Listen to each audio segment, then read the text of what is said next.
studying it and said, point blank, that they found within the shroud, embedded in the fibers, pollen samples that could have only come from the Middle East 2,000 years ago.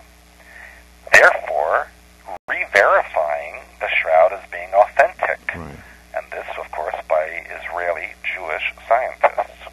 So if they said the shroud is authentic, how could a Christian not? Mm-hmm. So now the shroud is being venerated again as being perfectly authentic, and the blood on the shroud is the actual blood of Christ.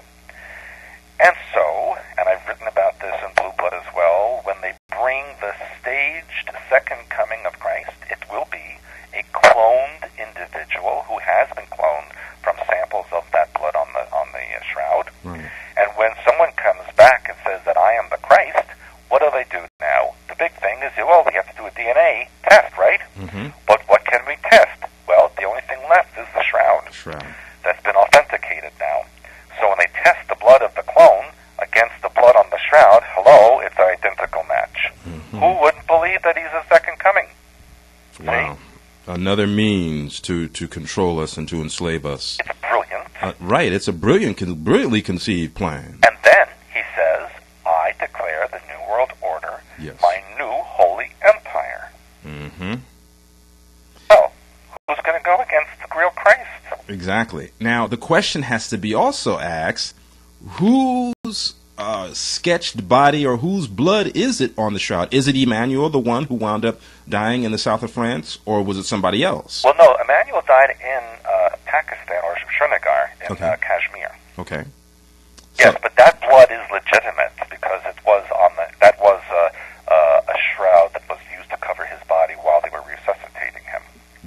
Okay, so it was taken from the actual event, yes, or the supposed resurrection, and the shroud in which did come from the actual Emmanuel. But now that we have also discussed Emmanuel in detail, and now we understand and identified him, that certainly leads us to understand where we are headed in the future. But now, so we covered that. Now, the in-between issues, we talked about the Rothchilds, we talked about the Windsors, the Romanovs.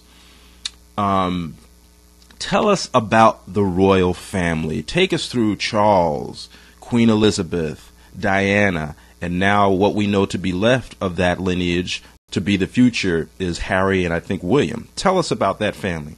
Well, that's a very big story, but I'll try to bottom line. We've got 16 minutes left, so hope we can pull it off. I'll give you a couple thousand years of history in a few minutes. Okay. Basically,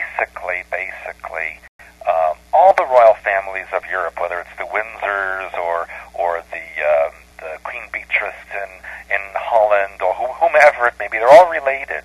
They're all cousins of one another at this point. They've all intermarried over the centuries because they keep that blue blood lineage intact. And because they intermarry so closely like this, there comes a time when the percentage of reptilian genetics in the body becomes skewered. Mm-hmm. And let me explain. When you are a hybrid with a 50-50 split of mammalian and reptilian genetics, there is a problem as far as how the body will manifest when you're a half and half, literally. Mm-hmm. So the body genetics will always defer to the mind pattern of the soul personality in that body. So if you have a reptilian mind pattern, the reptilian genetics will activate and you will have a reptilian form. If you have a human or mammalian mind pattern, the human body will take hold. But of course, if the reptilian takes hold and you're the Queen of England, it's a bit of a problem, mm-hmm, because you're not going to be out in your regalia with your scales and your three horns sticking out of your crown. Right. So they need to maintain a human form in public. And the way to maintain that is through ritual that involves the ingestion of mammalian or human harmonics like hormones, blood, organs, etc. Mm-hmm. And so basically they ingest through ceremony those materials in sexual and sacrificial ritual. Wow. Now, over the centuries, the inbreeding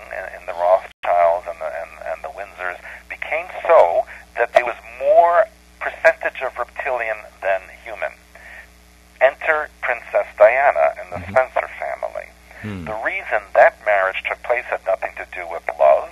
It had to do with the fact that she came from a committee of 300 family that closely support the Illuminati, and her genetics were more of a mammalian side than reptilian. Right. So by infusing her genetics into the Windsor family, it skewered back the royal family percentage to 50-50 again, preventing any problems in the next generation or so.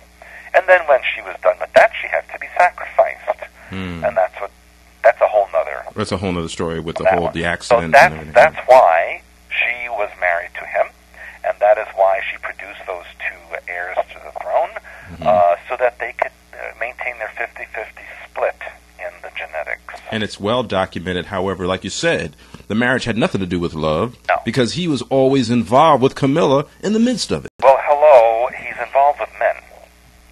And that's another story. When I was in Switzerland years ago, someone who knows the royal family, and I can't name names because I was sworn to secrecy, Right. said if you look at Camilla's birth certificate, it's not Camilla, it's Camillo. And it is actually male. Wow. Now, someone said there has also been said, and these are just little dispersions, but you might want to take it into under advisement and under consideration that she or he has been described as looking like a crocodile. Well, she looks like a man to me. Well, yeah, that too, but the features in general have been made. That comparison has been made as far as looking like a crocodile. I mean, from a reptilian standpoint. Yes, well, all the royal family, basically, if you look at them, they really do look reptilian. Mm-hmm. Especially if you look at the Queen Mum before she passed on. She was quite rough. Right, and we discussed that in our previous program. So now with William and Harry, what role or what type of what positioning or where do they fit in terms of the future, the New World Order, the stage second coming? I mean, what are they just surrogates, or will they play a significant role in the New World Order? Well, of course, that does depend on which Illuminati family takes control as Pindar. And, of course, the Windsors have every intention of doing that. Now, I must say something at this point, because with the entrance of the Romanovs into this battle for Pindar, that created actually a unification, if you will, of the Windsors and the Rothchilds again, because each one realized that they as individual families could not win against the vast resources of the Romanovs now. Right. So even though they're not as wealthy as the Rothschilds or the Windsors, have much more land, people, and resources on their side. So that is why, Russia has connected to Iran and other places that are against the West for this very reason. So we're seeing now the Windsors and the Rothschilds actually coming back together, not because they like each other, but because they have a common enemy now within the Illuminati. Right. And that's why we're seeing now in the newspapers saying that once North American Union is formed, that it has and will have an economic and political connection to the EU. So we're going to see this gigantic formation of a unified EU and NAU at some point.